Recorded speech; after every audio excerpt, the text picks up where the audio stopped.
বাংলার ভুয়ো ব্যাপারটি নতুন কিছু নয়। কেউ কেউ তো মজা করে বলেন বাংলায় কি না পাওয়া যায়, চাইলে নাকি বাংলায় বাঘের দুধও পাওয়া যায়।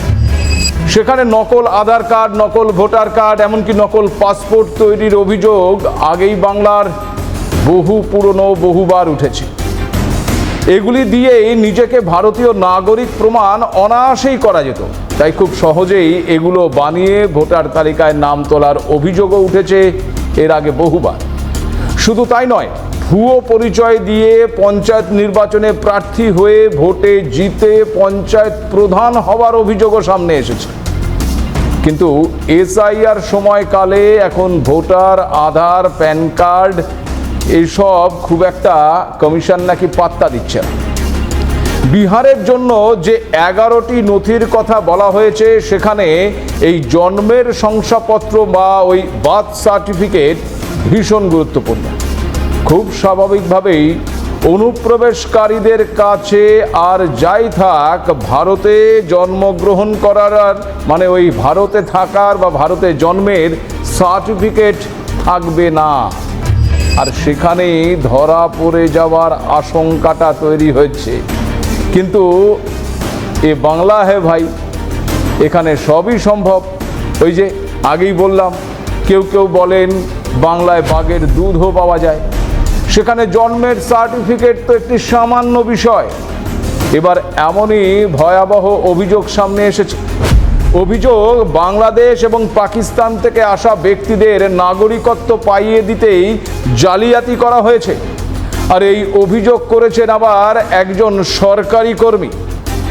তাহলেই ভাবুন, এই যে আপনারা বলেন রাজ্যের সমস্ত সরকারি কর্মচারীদের নাকি শিরদাঁড়া বিক্রি হয়ে গেছে, না, তা একদমই ঠিক নয়। এখনো কিছু মানুষ আছেন যাদের শিরদাঁড়াটা এখনো সোজা আছে। বিপদ বুঝেও সেই শিরদাঁড়াটা তারা বিক্রি করেননি বা করবেন না, এমন সরকারি কর্মচারী এখনো আছেন এ বাংলায়।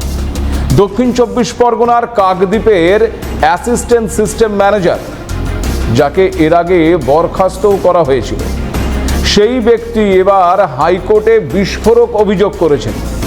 কি সেই অভিযোগ?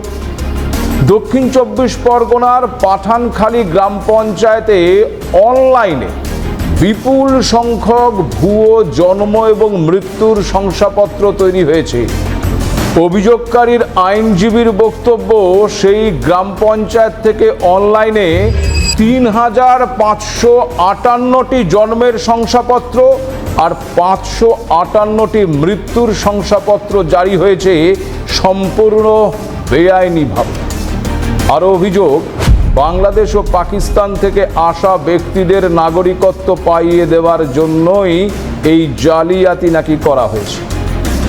দক্ষিণ 24 পরগনার কাকদ্বীপ মহকুমায় ভুয়ো ভোটার কার্ড তৈরির অভিযোগ সংক্রান্ত মামলা গড়িয়েছে ওই কলকাতা হাইকোর্ট পর্যন্ত। সেই মামলায় এই জন্ম ও মৃত্যুর শংসাপত্র জালিয়াতি করে ভোটার তালিকায় নাম তোলার অভিযোগ ঘিরে এবার বিচারপতি অমৃতা সিনহা কড়া পদক্ষেপ নিলেন। নির্বাচন কমিশনের কাছে বিস্তারিত রিপোর্ট চেয়ে পাঠিয়েছেন বিচারপতি। নির্বাচন কমিশনের আইনজীবী আদালতে জানিয়েছেন, ইতিমধ্যেই নাকি তারা এ বিষয়ে প্রাথমিক ব্যবস্থা নিয়েছেন। অভিযোগগুলো রাজ্যে ওই স্পেশাল ইন্টেন্সিভ রিভিশন প্রক্রিয়ার সময় খতিয়ে দেখা হবে।